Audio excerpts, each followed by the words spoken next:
So when we talk about vectors, we're going to talk about magnitude and direction. So our vectors are going to have magnitude, which is going to be the length of our vector, and direction. We'll have formulas for each of these that we'll talk about in a couple slides. Another important thing about our vectors is that we have an initial point, which is where we start, and the terminal point is where we end. So it matters where you start and where you end.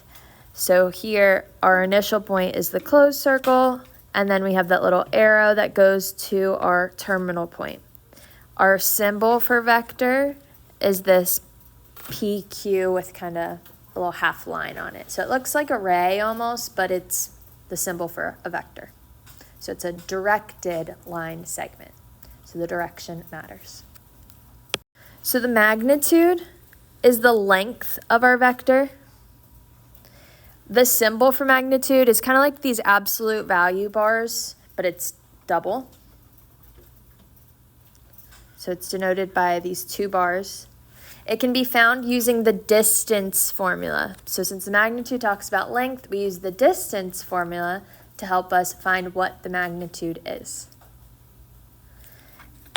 And then segments that have the same magnitude and the same direction are equivalent. So they have to have the same magnitude and the same direction to be equivalent. So all of our vectors on the bottom of the page here are equivalent because they have the same magnitude. They're all the same length, and they're all going in the same direction. Vectors can also be denoted by these lowercase bold letters. So if we went from point P to point Q, our initial to our terminal point, you can write the vector like this, or you could call it vector V, which would be this bold lowercase v. So bold lowercase letters denote vectors. So in example 1, it says, show that u and v in the figure below are equivalent. Well, we need two things to be true if they are equivalent. They have to have the same magnitude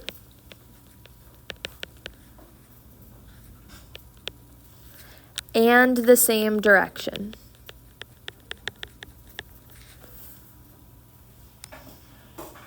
So the magnitude is the length. We use the distance formula to see how long our vector is. So our distance formula is the square root of x2 minus x1 squared plus y2 minus y1 squared.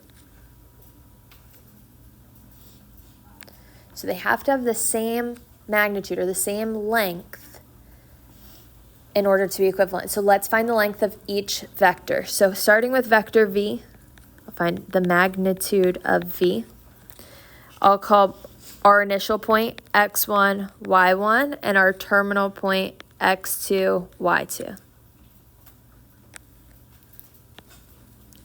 So when we plug these in, we get 4 minus 1 squared plus 4 minus 2 squared. So 3 squared plus 2 squared would be 9 plus 4, so this is the square root of 13.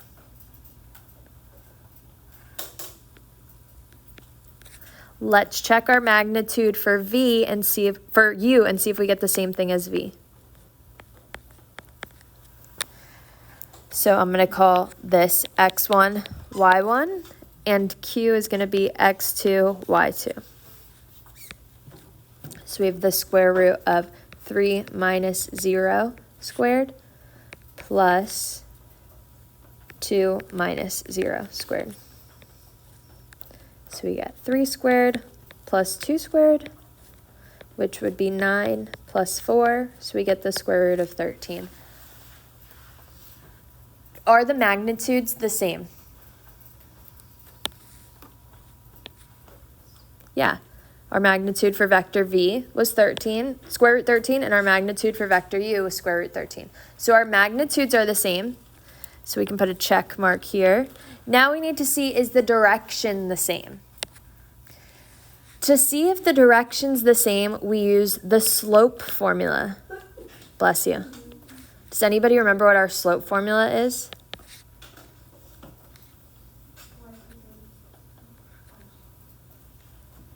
That would be our equation of a line. How do we find the slope?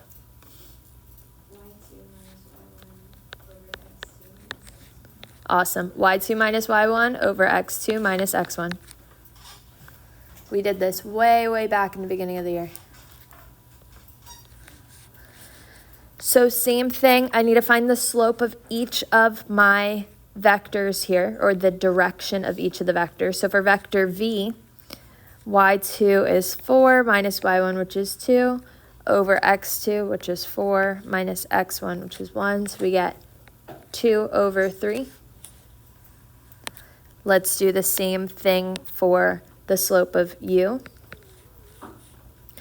So this would be 2 minus 0 over 3 minus 0. We get 2 over 3. Do they have the same direction?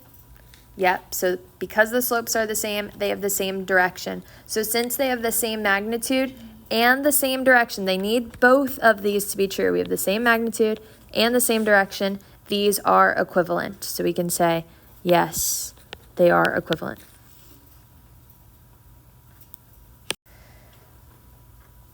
So the directed line segment whose initial point is the origin. So what's the origin? 0, 0. So when our initial point is at the origin, this is in standard position.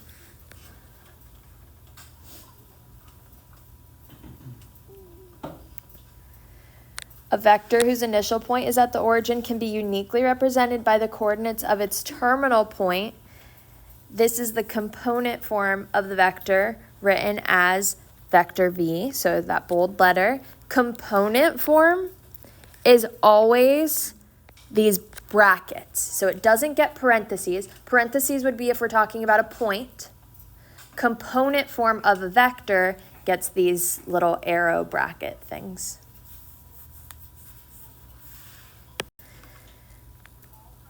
So if I was writing component form of a vector that started at 0, 0, it would be the same as the terminal point. So let's go back to that example from the last page. So this was the graph from the last page. U starts at 0, 0. So our component form for U would be bracket 3, comma 2. This would be component form of U. I'll show you what we would do to write component form when it's not starting at 0, 0. We'll talk about that on the next page. So this is component form of U. So we can find component form of vector v by doing terminal minus initial.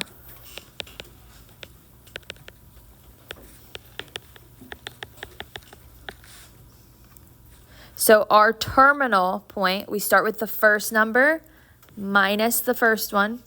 So terminal is S, that's where we end. So it would be 4 minus 1. And then terminal minus initial again, second point minus the second one. So 4 minus 2. Terminal minus initial. Super important, the order that you do it in. So our component form of this vector would be 3, comma 2.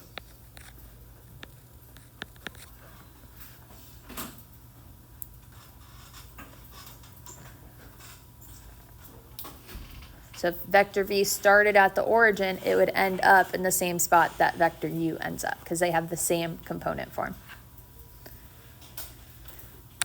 And then to find the magnitude of v, we already did it, but our magnitude shortcut I'll show you here would just be the first number squared, so 3 squared, plus the second number squared. So this would be 9 plus 4, so we get the square root of 13, which is the same thing that we got when we did it in example 1. But you can use your magnitude shortcut formula. You don't have to subtract them because we already did that to find our component form of the vector. So the component form of the vector with initial point, it calls it P1 and P2 here, and terminal point Q1 and Q2, is written by Q1 minus P1, comma, Q2 minus P2. So it's always terminal minus initial.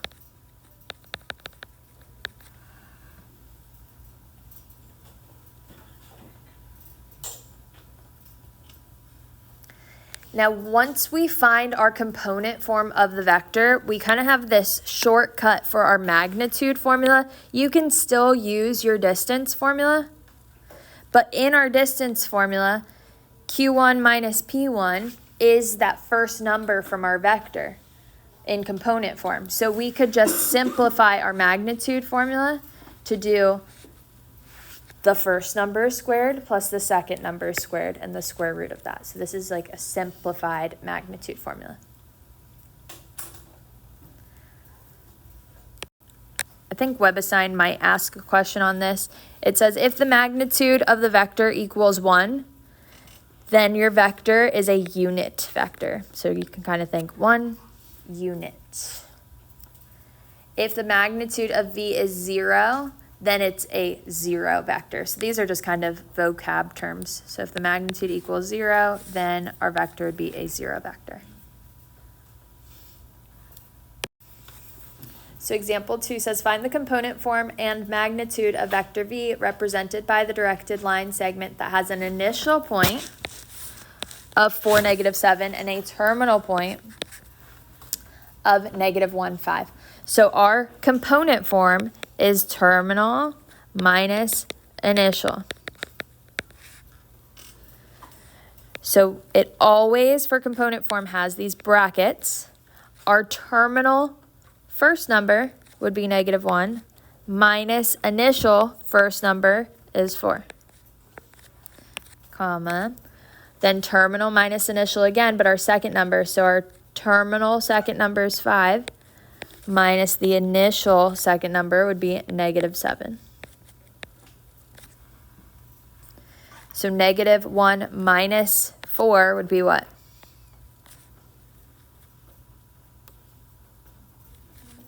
-5. And then 5 minus -7 would be 12. So our component form of our vector would be -5, 12. And then let's find our magnitude of our vector.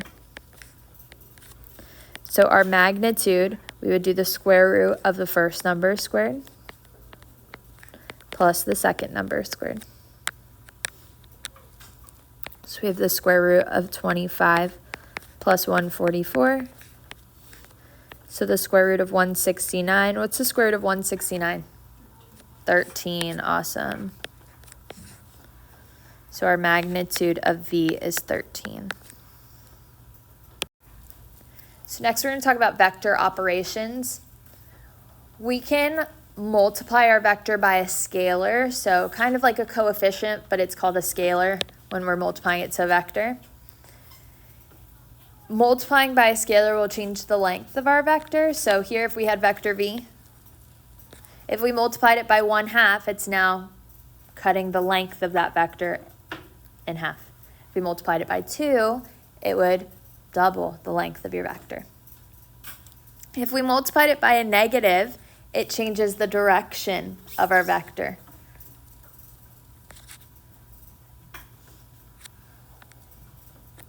And then the last one we multiplied it by -3/2, so it changes the length of it and it changes the direction. We can also add two vectors together. So in this example, we take vector u and add vector v to it. The order that you add them matters, so keep that in mind. If I take vector u, I have my initial and then terminal. Vector v, I have an initial and terminal. If I picked up vector v and moved it to connect it to vector u, if I took this initial and terminal and just moved it to here, on Notability, you can just highlight it and drag and drop it over there. This would be vector u plus v. So the initial point would be our new initial point, and the terminal point where it ends would be our new terminal point. So vector u plus v would be the vector we get when we add them together. So it kind of draws it for us here.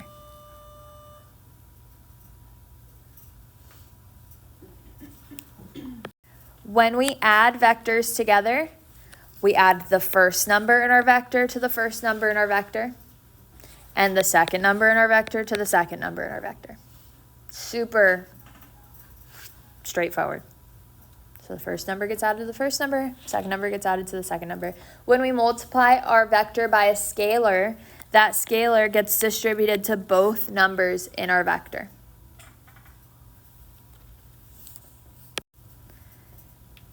Here it kind of does it for us. So the negative of vector v, we would just multiply by a scalar of -1, so that -1 gets distributed to both numbers in our vector. And then the difference of u and v, if we subtracted, it's the same thing as adding a negative vector to it, but you can just subtract your vectors. You don't need to make it complicated. Just do the first number in u minus the first number in v. So super straightforward. So for a, we're multiplying by a scalar of 2. So I'm going to multiply 2 times my vector v. Vector v is -2, 5. So when we multiply by a scalar, it just has to get multiplied by both numbers inside. So my new vector 2v, I guess we can call it, would be -4, 10.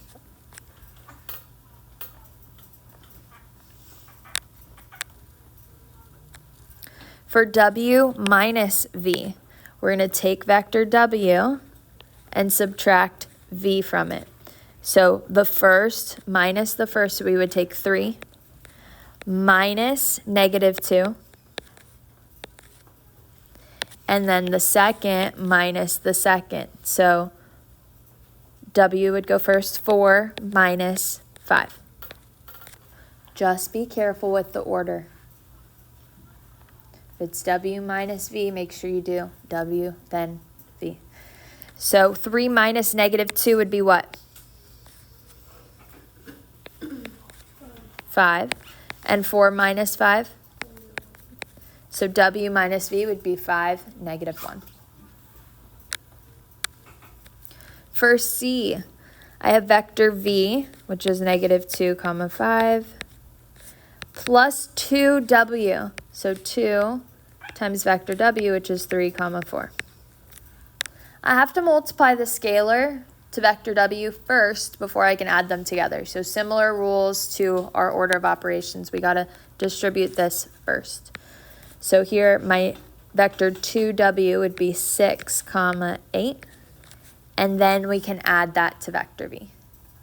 So the first plus the first, we'd have -2 plus 6. And the second plus the second, so 5 plus 8. What's -2 plus 6? 4. And 5 plus 8? 13.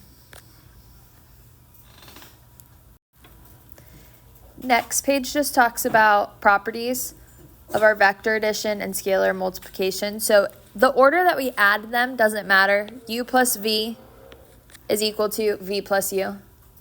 If we add the 0 vector to it, you'd keep the same. So it'd be like if I had a number plus 0, it'd be that number still. If I'm multiplying 2 scalars to it, you can multiply the scalars together, then distribute your scalar into your vector. If we were adding 2 vectors together and multiplying by a scalar, you can distribute your scalar to both of them and then add your vectors together. If we were multiplying by a scalar to our vector and taking the magnitude of that, we can find the magnitude, then multiply it by the scalar. If we're adding 3 of them together, the order that we add them doesn't matter. If I added a vector plus the opposite vector, we'd get 0. for 6, it's a little funky to explain, but if we had 2 scalars that were added together outside, you can multiply each scalar separately and then add your vectors together. And then for 8, if we multiply our vector by 1, you get the same thing. If you multiply your vector by 0, you get the 0 vector. We're going to practice more of these tomorrow in class, but you guys do have a web assign. It's due the day after tomorrow. So you guys can start working on the web assign. Ask questions if you have questions.